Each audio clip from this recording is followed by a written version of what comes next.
Hi guys, this time on Deep Junk, I'm going to take a run at a 92 Mustang hatchback. This one's by Hot Wheels, and it looks pretty good. The detail on it, I'd say it's a little bit bloated, like the 32 Ford over here. It's a little wide. It's not necessarily a 32nd or 64 scale. This car is a little bit big in the hips, but all the details good on it. The interior looks real good. All the moldings and lighting and stuff out on the body looks good.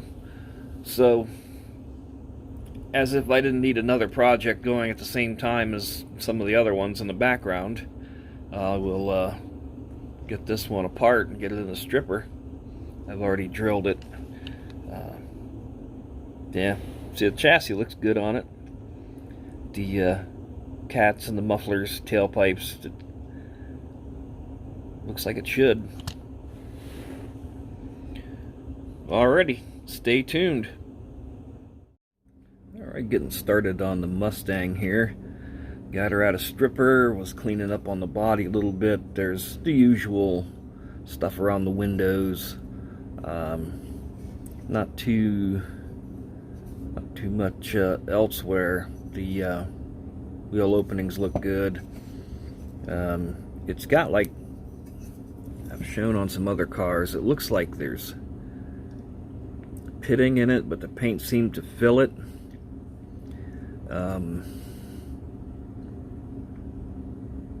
Yeah, I've had some other ones that look like that, and it didn't turn out too bad. One good line, casting line, is right up here, leading edge of the hood. The hood comes all the way around, folds down over, meets the grill. We've got a line right above there at the base of the scoop. So that's got to come out yet. And one line that was a little light is up here at this windshield molding, right across there. See, in this scale, whatever this is, the door handles look a little small to me. Alright,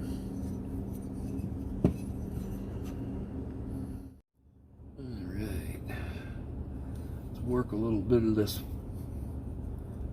hood out here. Little line, little casting mark at the leading edge of the hood. Knock it off here with a file and smooth it up with some sandpaper and follow it up by a green scuff pad.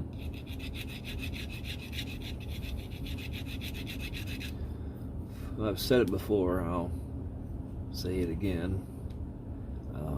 I don't, in all the work that I do not use a rotary tool, and it's been something that's been beat into my head.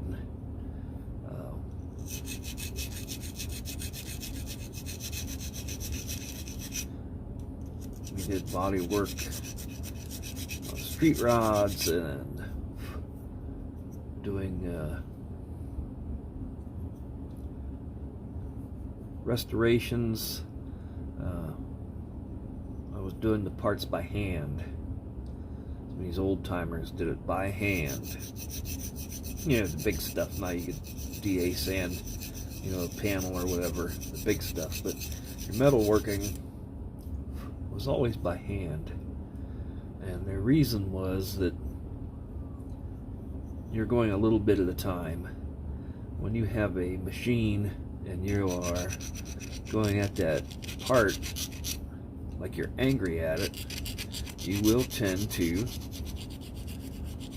screw it up. So it was beat into my head, even the little pieces as big as these cars we work on.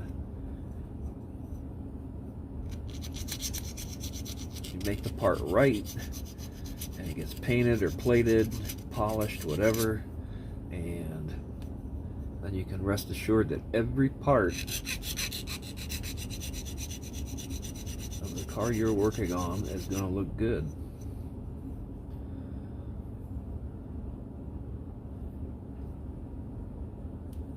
Let's see. A lot of times the window openings on these cars, you gotta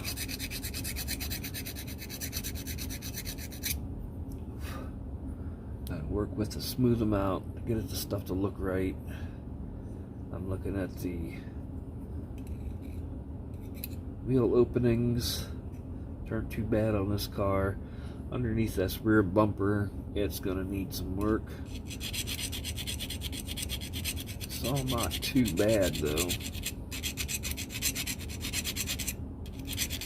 Extra metal, you know, that you can file off or sand off or whatever, that's no big deal. It's if there's metal missing, or it's, you know, in the casting, you've got an air hole in the casting or something, that's when it's a real pain in the ass to then try to fix that hole and add material. Is a real pain. These rockers too over here.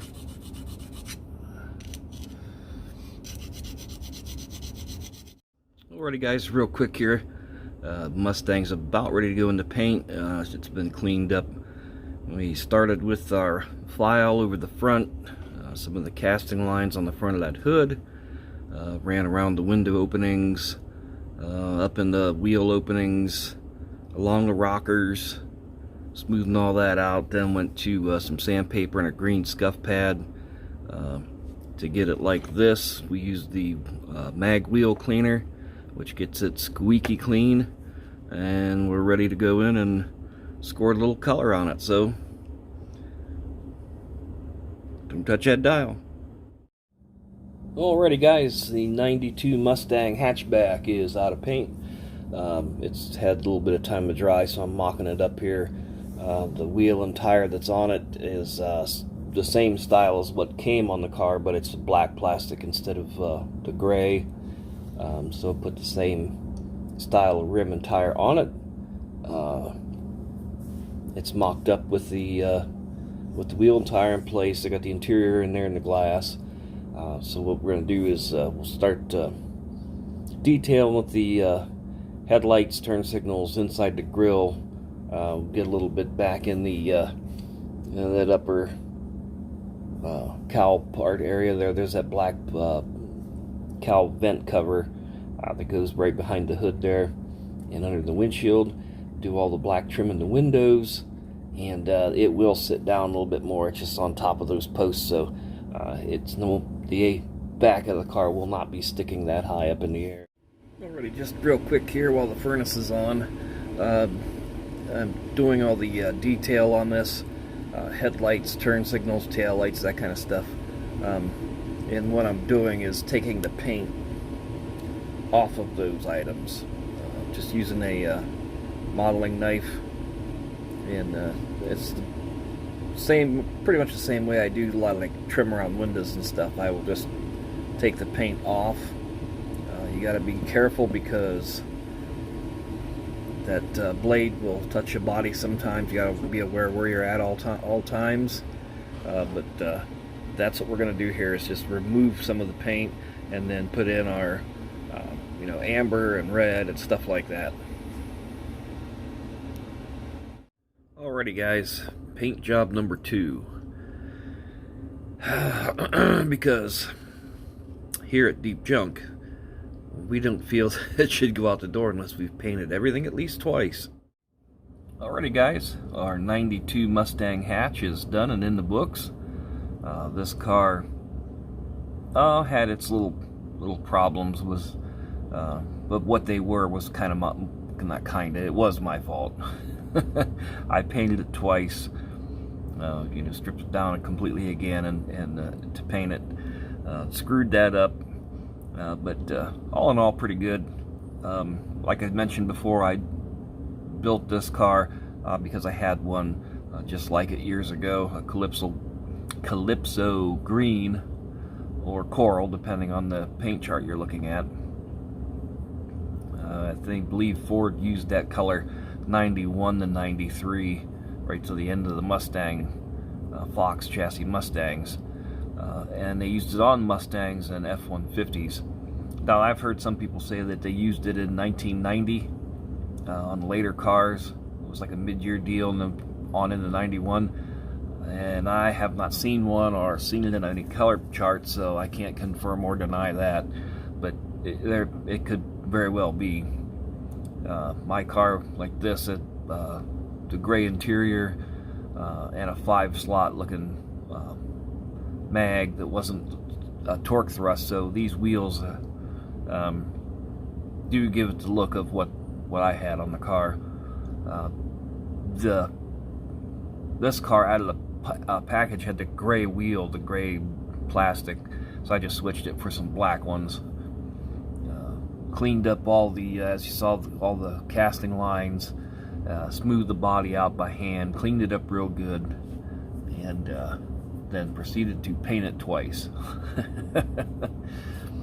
Got all of our detail up front, headlights, turn signals, grill openings, a little blue Ford emblem there in the grill, and up through the top you can see into the interior.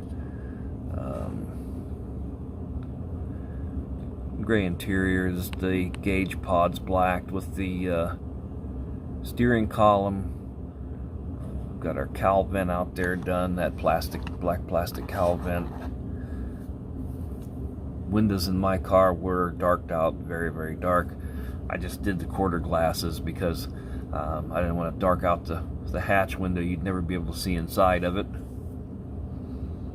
And around back there, got our tail light detail, little third brake light action, and the tailpipes. I did have headers on mine with a stainless exhaust, but kept the factory tailpipes on it. And underneath we've got the usual suspects under there. Transmission, oil pan, the exhaust, front control arms, that differential in the back, little chrome pen on the tailpipes, and added a drive shaft.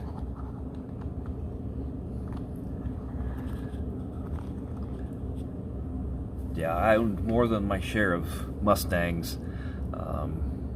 Everything from, I had an 80 or a 79 that my aunt bought brand new, ended up at my garage, and I did drag race that one